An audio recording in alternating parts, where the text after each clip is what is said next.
Hello students, my name is Azhar Khan and welcome to my YouTube channel Khan Tricks. तो दोस्तों, हमारी special series की ये क्लास नंबर 3 है जो हमने आरआरसी ग्रुप डी के बच्चों के लिए स्पेशली चलाई हुई है। इससे पहले 2 लेक्चर हम पहले ही ऑलरेडी कर चुके हैं। जिन बच्चों ने नहीं देखा, ऊपर आई बटन में मेंशन कर दूंगा, वहाँ जाकर वो देख सकते हैं। तो चलिए शुरू करते हैं आज की क्लास को। तो देखिए, question number 1 is if A and E are daughters of B and A is married to V, then how is V related to E. चलिए फाइंड करते हैं। ब्लड रिलेशंस का क्वेश्चन है, राइट। देखिए, if A and E are daughters of B, A और E daughters हैं। Daughter के लिए क्या लगाते हैं हम? फीमेल हो तो नेगेटिव साइन लगाते हैं उस लेटर के ऊपर, राइट।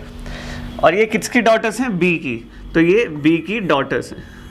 अब ये नहीं पता हमें कि बी जो है वो फादर है या मदर है इनका, right. And A is married to V. Husband wife के लिए हम क्या यूज करते हैं? Parallel lines. तो A is married to V, तो ये V क्या हो गया? पॉजिटिव, और ये नेगेटिव साइन, राइट। अब उसने पूछा है then how is V related to E। V का क्या रिलेशन है E से? तो क्या हुआ भाई? सिस्टर का हस्बैंड कौन होता है? Brother in law. So right answer is C, right. चलिए चलते हैं अब सेकेंड क्वेश्चन पर। Question number 2 is 315 marbles are distributed among A, B and C in the ratio 7:3:5 respectively. How many more marbles did A get compared to B? मतलब उसको कितने marbles मिलेंगे? A को कितने ज़्यादा मिलेंगे B से मार्बल्स, राइट। रेशो देखो कितनी है भाई? 7:3:5।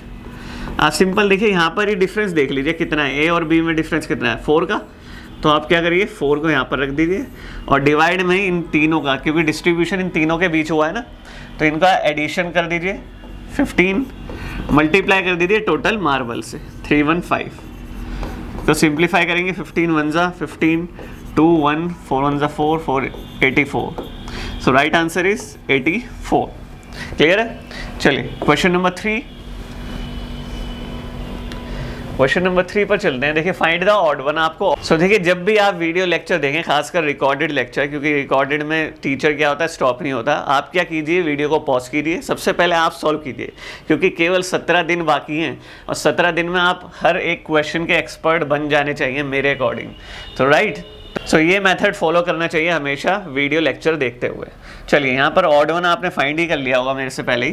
देखिए, जो O15 है, अभी C3 है, इससे आपको अंदाज़ा हो गया होगा ये क्या है? लेटर की पोजीशंस हैं। O कौन से पोजीशन पे आता है? 15 पे। C 3 पर आता है। G 7 पे आता है, बिल्कुल करेक्ट है। लेकिन N 15 पर नहीं आता, ठीक है। तो इसकी लेटर की पोजीशन लर्न करने के लिए एक वर्ड होता है, इसको लर्न कर लीजिए आप, इजोटी। ये 5th नंबर पे आता है भाई। ये 10, ये 15, ये 20 और ये 25। बेटर होगा कि आप सभी की ऑन टिप्स रखें, लेकिन इन केस आप भूल जाते हैं तो इससे अंदाज़ा लग जाता है। ये देखिए, N बाई N की पोजीशन आपको नहीं पता ना, तो देखिए MNO, O के पास आ रहा है भाई MNO, बिल्कुल O के साथ में आ रहा है, यानी कि ये 15 है तो ये 14 होगा, तो यहाँ 14 होना चाहिए था, इसलिए ऑड क्या हुआ? D, right. चलिए नेक्स्ट पर चलते हैं अब। देखिए, क्वेश्चन नंबर 4 में हमें फाइंड करना है कि नेक्स्ट जो इमेज होगी वो कौन सी होगी।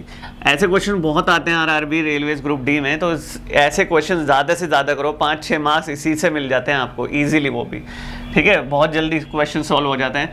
देखिए, अब 4 बॉक्स है यहाँ पर रेक्टेंगल और अलग अलग इमेज दी हुई है सब में। तो सबसे पहले एक इमेज को कंसिडर कर लो, एक बॉक्स को, कि वो किस तरीके से रोटेट हो रहा है।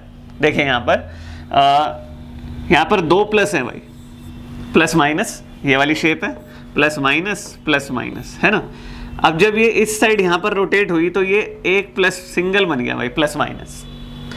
अब यहाँ से यहाँ पर जाएगी तो ये डबल फिर से हो गया। अब यहाँ से यहाँ जानी चाहिए, तो यहाँ से यहाँ किस में? सिंगल होनी चाहिए। और सिंगल किस में? देखिए, एक तो भाई इसमें है, बी और डी ऑप्शन में है, तो ये ए और सी क्या हो गया? यहीं पर कैंसिल हो गया, राइट। अब ये देखिए, स्टार प्लस माइनस और स्टार, इस वाले की इसकी पोजीशन में देख लेता हूँ। क्लियर है? तो ये यहाँ से पहले यहाँ आया, देखिए, फिर यहाँ से ये यहाँ पर चला गया, सारे क्लॉकवाइज रोटेट कर रहे हैं। देन यहाँ से ये कहाँ जाना चाहिए?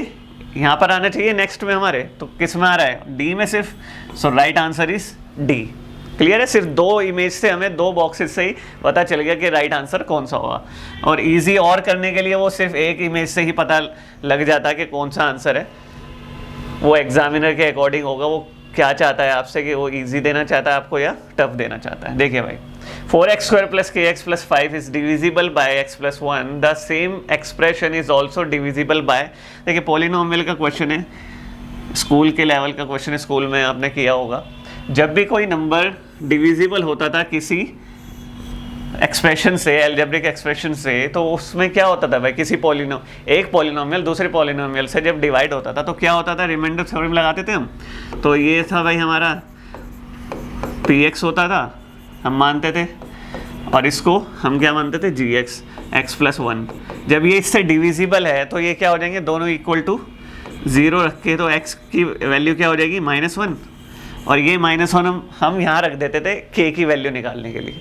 तो k की वैल्यू निकालने के लिए हम -1 रखेंगे, तो कितना हो जाएगा भाई, 4, -1 का स्क्वायर 1 ही होगा, तो k - x + 5 = 0।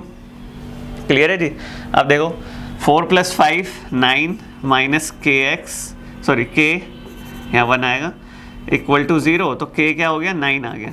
अब इस 9 k की जगह आप 9 रख दो, k की जगह आप 9 रख दो। क्यों कर रहे हैं भाई हम, क्योंकि हमें क्या करना है, हमें ये पता लगाना है इनमें से कौन सा डिविजिबल है इससे। देखो तो भाई इनमें अब जो वो एक्सप्रेशन बन गया हमारा, वो क्या बन गया, 4x² + 9x + 5। अब इसके फैक्टर करने में आपको सिखा चुका हूँ ऑलरेडी। 5 4 = 20, और 9 कैसे फैक्टर करो कि प्लस करने पर 20 कैसे फैक्टर करो, प्लस करने पर 9 आ जाए। तो 4x² + 4x + 5x + 5 कितना, 4x कॉमन आ गया, x + 1 बचा, और यहाँ पर +5 आ गया, x + 1 बचा। तो फैक्टर कौन से हो गए भाई, 4x + 5 और x + 1। ठीक है जी।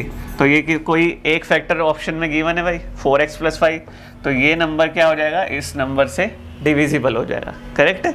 चलो नेक्स्ट पर चलते हैं। नेक्स्ट वन इज, देखिए एक प्रॉब्लम फिगर, आंसर फिगर आपको दी हुई है, आपको पता लगाना है भाई इनको जोड़ने पर, ये मैं ऐसे डार्क कर देता हूँ, जूम होने पर ये थोड़ी डिस्टॉर्टेड हो चुकी है, ब्लर्ड हो गई है। देखिए तो ये कुछ ऐसी फिगर है, इनको जोड़ के कौन सी फिगर इससे रिजेंबल करेगी। देखिए तो कौन सी फिगर रिजेंबल कर रही है, एक ही नज़र आ रही है हमें, ऑप्शन सी। यहाँ पर क्योंकि ये डबल ट्राइंगल है भाई, ये इमेज साफ क्लियर नज़र नहीं है, और ये वाली फिगर आपको ये नज़र आ गई यहाँ पर, ये वाली, ठीक है। और दूसरी ये दोनों इमेज यहाँ नज़र आ गई, और तीसरी ट्राइंगल ये रहा, ट्राइंगल ये रहा, ठीक है जी, और 2 ट्राइंगल भी और एक सर्कल भी ये रहा। तो सारी फिगर इसमें आ रही हैं, तो right answer is option C. चलिए नेक्स्ट पर चलते हैं। सो एक क्वेश्चन स्टेटमेंट का क्वेश्चन है, बहुत इंपॉर्टेंट है, एक क्वेश्चन तो ज़रूर ही आता है इसमें। देखिए इनको कैसे हम करते हैं। You are given a question in 2 statement, identify which of the following is और are sufficient to answer the question. एक क्वेश्चन स्टेटमेंट दे दिया आपको भाई, एक क्वेश्चन दे दिया, Nayan has 4 caps of 3 different colors. How many blue caps does he have? मतलब भाई उसने क्या बोल दिया, 4 कैप्स हैं उसके पास और 3 अलग अलग कलर की, C1, C2, C3 मान लीजिए, ठीक है। अब उसने पूछा है कि कितनी ब्लू कैप्स होंगी उसके पास, ये आपका क्वेश्चन है।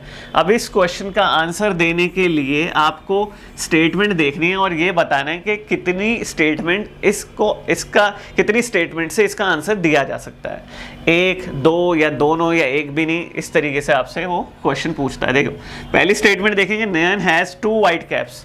नयन हैज़ 2 वाइट कैप्स बोल दिया उसने, जो 2 कैप्स हैं वो वाइट हैं, बची 2। अब इस 2 में तो आपको नहीं पता ना कि भाई कौन ब्लू है भी या नहीं, या किसी और कलर की हैं, ये भी नहीं पता। तो इसका मतलब इससे तो इसका आंसर दिया नहीं जा सकता, सिर्फ एक स्टेटमेंट से। क्लियर है।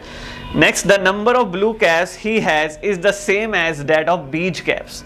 मतलब जो ब्लू कैप्स हैं, अब ये कंफर्म हो गया ब्लू है, ब्लू कैप्स जो हैं वो बीज कलर के बराबर हैं। देखिए तो कैसे बराबर होंगी, अगर दो दो हम इक्वल मान लीजिए, ब्लू को मैं 2 कैप मानूं, इसको भी 2 मानूं, तो 2 2, तो ये तो 4 हो गई। और उसने बोला है 2 वाइट ऑलरेडी हैं, इसका मतलब क्या हुआ, जो ब्लू कैप होगी वो 1 होगी और बीच कैप होगी वो भी 1 होगी, तब 2 वाइट कैप होके ये टोटल 4 बन जाएंगी। इसका मतलब जो रिक्वायरमेंट है हमें दोनों स्टेटमेंट की है, इसका आंसर देने के लिए हमें दोनों स्टेटमेंट चाहिए। क्लियर? तो आंसर क्या हो जाएगा भाई, स्टेटमेंट 1 and 2 आर सफिशिएंट, दोनों स्टेटमेंट की जरूरत है हमें इसका आंसर देने के लिए। चलिए next one is question number 8, read the statement.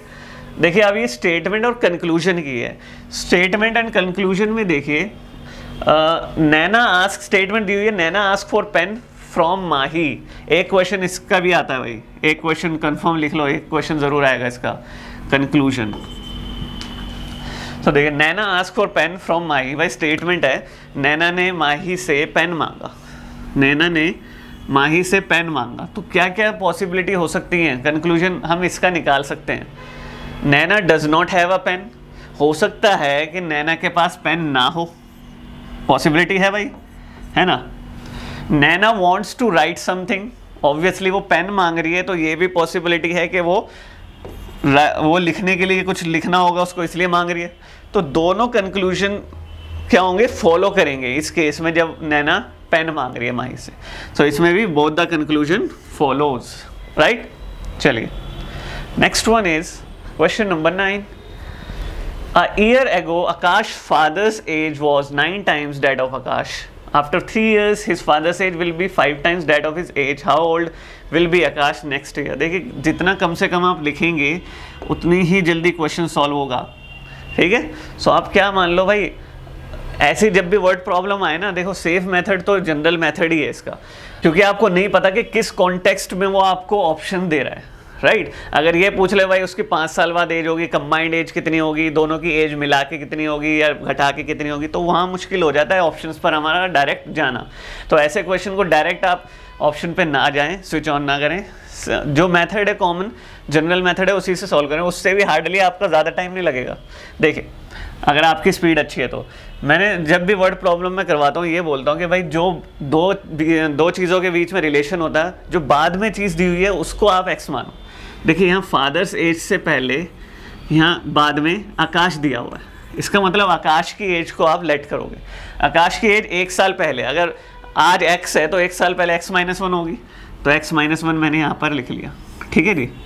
एक तरफ आकाश की एज लिख ली, वो बोल रहा है Akash father age was 9 times that of Akash. 1 साल पहले फादर की एज जो थी, फादर की एज भाई फादर की एज क्या होगी, फादर की एज हो जाएगी 9 टाइम्स ऑफ डेट ऑफ आकाश, और आकाश की एज है x-1, ठीक है जी। अब देखो after 3 years his father's age will be, father की एज भाई 9x-9 है, और 3 साल बाद है तो +3 कर दो, कितनी होगी 5 टाइम्स डेट ऑफ आकाश, तो 5 टाइम्स डेट ऑफ आकाश, -1 +3 करूँगा ना क्योंकि 3 साल बाद है, क्लियर। तो इसको सॉल्व करोगे आप 9x-6 कितना हो जाएगा 5x +10, तो ये माइनस हो गया 4x = 16, x = 4 आ गया हमारा। इसका मतलब जो प्रेजेंट एज है आकाश की वो है 4। फाइंड क्या करना था, how old will be Akash next year, तो कितने साल का हो जाएगा वो नेक्स्ट ईयर, 5 साल का, अगर अभी वो 4 साल का। Right answer is option B. चलते हैं नेक्स्ट पर। So next one is which of the following is not a perfect square. देखिए सारे परफेक्ट स्क्वायर, इसमें से 3 परफेक्ट स्क्वायर हैं, 1 परफेक्ट स्क्वायर नहीं है। तो आपको समझाने के लिए मैंने ये स्पेशल स्क्वायर्स लिखे हैं यहाँ पर। जब आप स्क्वायर्स करते हैं 1 का स्क्वायर, 2 का स्क्वायर, ऐसे करके 10 स्क्वायर तक आप चले जाते हैं, आप नोटिस करते होंगे किसी के स्क्वायर में भाई 2 नहीं आ रहा, 3 भी नहीं आ रहा। देखिए लास्ट डिजिट की बात कर रहा हूँ, है ना, लास्ट डिजिट की बात कर रहा हूँ। 2 नहीं आ रहा, 3 नहीं आ रहा, 7 भी नहीं आ रहा, 8 भी नहीं आ रहा, राइट। और जीरोस देखो कितने आ रहे हैं, इवन आ रहे हैं, यानी odd times of zeros, odd number of times odd number of times zeros नहीं आ रहे। तो जब भी आप लास्ट में किसी नंबर के ये डिजिट्स देखो तो आप डायरेक्ट ये बोल दो कि भाई ये परफेक्ट स्क्वायर नंबर नहीं हो सकता। तो ऐसा ऑप्शन में सिर्फ एक ही है, कौन सा, 1250। यहाँ पर सिर्फ एक जीरो है, यानी कि odd number of times zero है। तो राइट आंसर क्या हो गया, ऑप्शन सी, ये परफेक्ट स्क्वायर नहीं है। चलिए नेक्स्ट पर क्वेश्चन नंबर 11। यहाँ पर देखिए एक इमेज का और क्वेश्चन आ गया। देखिए हर क्लास में मैं 3 से 4 क्वेश्चन इमेज के क्यों ले रहा हूँ, क्योंकि ये 5-6 मार्क्स आपके फ्री के ही होते हैं। बच्चे क्या करते हैं, इजी की वजह से इसको छोड़ देते हैं कि यार ये तो आसान है, ये तो मैं कर ही लूँगा। नहीं, आपको प्रैक्टिस करनी होगी। हर एक क्वेश्चन की, हर एक टाइप की आपको प्रैक्टिस करनी है, ताकि आपको एग्जाम में जब आप बैठें कुछ नया ना लगे। क्लियर है? चलिए सो सबसे पहले भाई देखो, एक चीज़ पकड़ लो और उससे अंदाज़ा लगा लो आंसर क्या होगा। देखो ये ट्रायंगल है यहाँ पर, फिर ये उल्टा हो गया, मतलब ये फेस कहाँ है इसका, नॉर्थ, यहाँ साउथ फेस कर रहा है, यहाँ पर वेस्ट फेस कर रहा है। तो नेक्स्ट में क्या करेगा, ईस्ट फेस करेगा। तो ईस्ट फेस तो भाई इन तीनों में ऑप्शन ए कैंसिल हुआ है सिर्फ, राइट। अब ये देखिए दूसरा हिंट क्या है, यहाँ पर जब एक स्माइली और टीएम देखेंगे तो ये अपोजिट है भाई। देखो ये अपोजिट है, ये भी अपोजिट है, यहाँ पर अपोजिट है, यहाँ पर भी अपोजिट है, यहाँ अपोजिट है, यहाँ पर भी अपोजिट है। तो आमने सामने तो होंगी नहीं पॉसिबिलिटी, तो एक में आमने सामने यहाँ पर है भाई, तो ये भी कैंसिल हो गया। अब यहाँ पर देखो भाई, जो ये वाली इमेज है वो रिपीट हो रही है थर्ड में, राइट। थर्ड में रिपीट हो रही है, इसका मतलब फोर्थ में कौन सी रिपीट होगी, ये वाली। तो एग्जैक्ट जो ये वाली टीएम और स्माइली है, ये वाला आंसर ये आ जाएगा, ऑप्शन सी आ जाएगा हमारा। क्लियर है? चलिए नेक्स्ट पर चलते हैं। Question number 12, choose the correct alternative to complete the pattern. ये पैटर्न पहचानना है आपको। देखिए बड़ा नंबर देखकर घबरा मत जाना, बहुत इजी है। पॉज करके सबसे पहले आप करो भाई। सो देखिए यहाँ पर आपको एक सिमिलैरिटी नजर आएगी। जब आप नंबर देखेंगे तो 12, 24, 36, 48, 60, तो ये किसका टेबल है, 12 का। यहाँ पर किसका टेबल चल रहा है, 11 का। यहाँ पर किसका चल रहा है, 10 का। और यहाँ पर किसका चलेगा, फिर 9 का टेबल चलेगा। तो 9 का टेबल 9, 18, 27, 36, 45, ये ऑप्शन सी। चलिए नेक्स्ट पर चलते हैं अब। Question number 13, find the next in the series.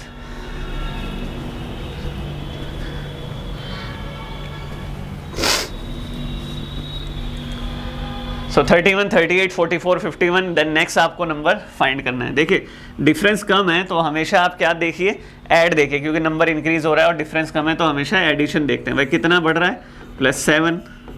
यहाँ कितना बढ़ रहा है भाई, +6। यहाँ कितना बढ़ रहा है, +7। तो भाई ऑल्टरनेट चल रही है सीक्वेंस, 7, 6, 7, फिर नेक्स्ट क्या होना चाहिए, +6 होना चाहिए। 57 + 6, 57, राइट। देखिए अगर ये पैटर्न बनकर, अगर हम जैसे हम अपनी तरफ से माने भाई 7, 6, 7, फिर 6 ही बनेगा। अगर आपको 57 ना मिले ऑप्शन में, 57 ना मिले तो इसका मतलब कोई और लॉजिक लग रहा होगा, आपको कोई और लॉजिक लगाना पड़ेगा, राइट। क्योंकि हमें इससे ही आंसर मिल गया तो इसका मतलब ये हमने करेक्ट लगाया, तो 57 बी। चलिए नेक्स्ट पर चलते हैं। क्वेश्चन नंबर 14, देखिए सिंप्लीफिकेशन का क्वेश्चन है, बहुत ईजी। जितना कम लिखेंगे उतनी जल्दी सॉल्यूशन आपको, जितना कम लिखेंगे उतनी जल्दी आपको सॉल्यूशन मिलेगा। देखिए पहले इसको सॉल्व करो, इसको सॉल्व करेंगे तो कितना आ जाएगा भाई, 3, 6 + 4, 10, 10/15। नीचे वाले को सॉल्व करेंगे कितना आ जाएगा, 1/5। ठीक है भाई, ये 5 इधर मल्टीप्लाई हो जाएगा ऊपर, ये 1 इधर मल्टीप्लाई हो जाएगा, 5 1 ज़ा 5 3 ज़ा 10/3। इसको पूरे को सॉल्व करके 3/12, ऑफ का मतलब मल्टीप्लाई, 10/3 आ गया। यहाँ 3 से 3 कैंसिल कर दिया आपने, यहाँ 5, यहाँ 6, 5/6, ऑप्शन बी। चलिए नेक्स्ट पर क्वेश्चन 15, जो इजी क्वेश्चन है वहाँ टाइम आपको वेस्ट नहीं करना ज़्यादा, फटाफट कर लेना भाई। चलो, find the next term in the series. Again next term आपको फाइंड करनी है। देखिए आपको मैंने बताया था कि भाई लेटर की पोजीशन जानने के लिए ये एटलीस्ट ये वाला वर्ड तो आपको आना चाहिए। वैसे तो हर एक लेटर की आपको ऑन टिप्स होनी चाहिए पोजीशन लर्न, 5, 10, 15, 20 और 25, ये इनकी पोजीशन होती है। ठीक है, इसके आसपास जब लेटर आता है तो हम उससे अंदाज़ा लगा लेते हैं, जल्दी हो जाता है हमारा कि इसकी पोजीशन ये होगी। जैसे भाई एल है, जे के बाद जे के एल, इसका मतलब 12, डी आपको 4 है भाई, ओ 15 आ रहा है देखिए यहीं पर, ई 5 है, आर क्या है भाई, O P Q R S T, देखिए आर एस टी आता है, फिर इसका मतलब ये 19 या 18, 18, एफ का मतलब क्या है भाई, ई के बाद एफ 6, तो नेक्स्ट क्या आएगा, ये देखिए यहाँ कोई पैटर्न बन रहा है, ये पहचान लीजिए। देखो भाई 12 से 4 पे जा रहे हैं तो -8 हो रहा है, यहाँ 4 से 17 पे आ रहे हैं तो +11, सॉरी +11, देन 15 से 5 पर आ रहे हैं तो -10, देन 5 से 18 पे जा रहे हैं तो +13, देन 18 से 6 पर आ रहे हैं तो कितना 12। तो देखिए यहाँ पर आपको डबल सीरीज ज्वाइन की हुई है, दो सीरीज ज्वाइन की है भाई, एक -8, -10, -12 की चल रही है, और एक चल रही है +11, +13, देन जो इस वाली सीरीज में हमारा नंबर आ रहा है जो हमें फाइंड करना है, +11, +13, +15 आ रहा है। तो आप क्या कीजिए, 5, 6 में +15 कर दो भाई 21। 21 कौन सी पोजीशन होती है, किसकी होती है भाई, टी के बाद क्या आता है, यू, तो यू क्या हो गया आपका आंसर, राइट। चलिए नेक्स्ट पर चलते हैं, question number 16। Pipe C and pipe D can alone fill a tank is 4 and 5 hours respectively. If pipe C is closed after 3 hours and at the same time pipe D is opened, in how many hours will the tank get filled? देखिए सबसे phobia होता है बच्चे को pipe और cistern के या फिर टाइम एंड वर्क की बात करें इस टॉपिक से, हालांकि इतने टफ नहीं होते। हाँ भाई एग्जामिनर लेकिन अलग अलग तरीके से ऐसा घुमा देता है कि बच्चा कहीं ना कहीं कंफ्यूज ही हो जाता है। देखिए भाई सी और डी हम एलसीएम के मेथड से करेंगे, सी ले रहा है, सी और डी 4 घंटे लेता है फिल करने में और डी लेता है 5 घंटे, तो क्या निकालो आप, टोटल वर्क कैसे निकालते हैं, इन दोनों का हम एलसीएम 20, तो भाई जो काम करना है उसको 20 यूनिट करना है। अब एक दिन में सी कितने काम करेगा, कितना यूनिट काम करेगा, 20 डिवाइड बाई 4, 5 यूनिट, इसकी एफिशिएंसी ज़्यादा है और ये 4 यूनिट।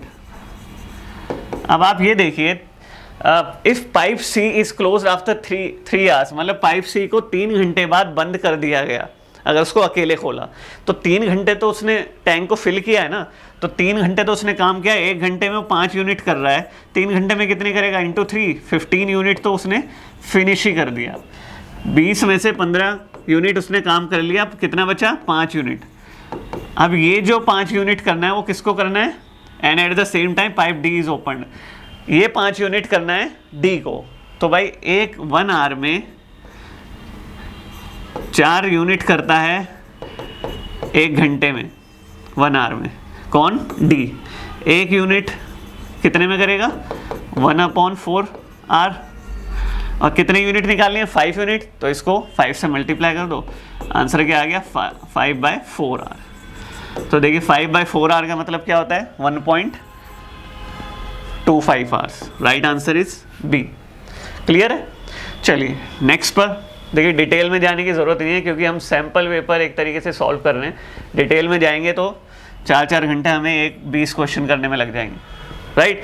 तो अगर आपको किसी भी टॉपिक में प्रॉब्लम है तो सबसे पहले उसका लेक्चर अच्छे से देखिए, उस चैप्टर को करिए, देन आइए सैम्पल पेपर पर। देखिए Nikhil meets a boy, sample paper करने पर यही तो चीज़ें हमें पता लगती है कि हम कहाँ पर वीक हैं, तो ये हेल्प करता है सैम्पल पेपर हमारी कि हम अपने वीक पॉइंट्स और स्ट्रॉन्ग पॉइंट्स जान जाते हैं। देखिए Nikhil meets a boy at the park, the boy identifies Nikhil as his father's young brother, Nikhil is the boy's, कौन हुआ, देखिए ब्लड रिलेशन का क्वेश्चन है भाई। निखिल जो है वो एक लड़के से मिलता है, और बॉय जो लड़का है उसको क्या बोलता है भाई, Nikhil is his father's young brother, मतलब उसके चाचा हैं। जो निखिल है वो बॉय के क्या हैं, निखिल इज बॉयज, पापा के भाई को क्या बोलते हैं, चाचा, यानी कि पैटर्नल अंकल, और मामा को क्या बोलते हैं, मैटरनल अंकल। राइट। तो राइट आंसर क्या हो जाएगा, यही पूछा है कि भाई निखिल जो है वो बॉय का क्या लगेगा, पैटर्नल अंकल, राइट। चलिए नेक्स्ट पर चलते हैं अब, question number 18। V is the daughter of mx and n is the daughter of nx. mx and nx have the same father, v and n are। तो देखिए ट्री डायग्राम ऑब्वियसली बनाना पड़ेगा जब blood relation हम solve करते हैं, ऐसे questions आते हैं। v is the daughter of mx, भाई mx यहाँ पर आ जाएगा और ये mx, v क्या है, डॉटर है, तो ऐसे हम डिनोट करेंगे, ठीक है। ये लाइन किस लिए होती है, वर्टिकल जनरेशन के लिए, और नेगेटिव साइन होता है फीमेल के लिए, right. And n is the daughter of nx, और जो n है वो डॉटर है किसकी, nx की। mx and nx have the same father, मतलब ये दोनों कौन है, भाई हैं, मतलब भाई बहन या फिर कोई भी हो सकते हैं, भाई बहन या बहन और भाई हो सकते हैं, लेकिन इनके एक ही फादर है, इसका मतलब प्लस, ये जनरेशन चेंज हो गई। तो v एंड n आर कौन हुए, v और n कौन हुए भाई, तो कौन हुए, कजन्स हुए, कजन, ठीक है भाई। Right answer is option B. चलिए नेक्स्ट पर चलते हैं, question number 19। Question number 19 is which of the following doesn't belong to the given group. इनमें से कौन सा ग्रुप को बिलोंग नहीं करता। यहाँ पर देखिए भाई, एक टनल है, बंकर है, वेल है, बिल्डिंग है, तो देखते ही आपको पता चल गया होगा इसका आंसर।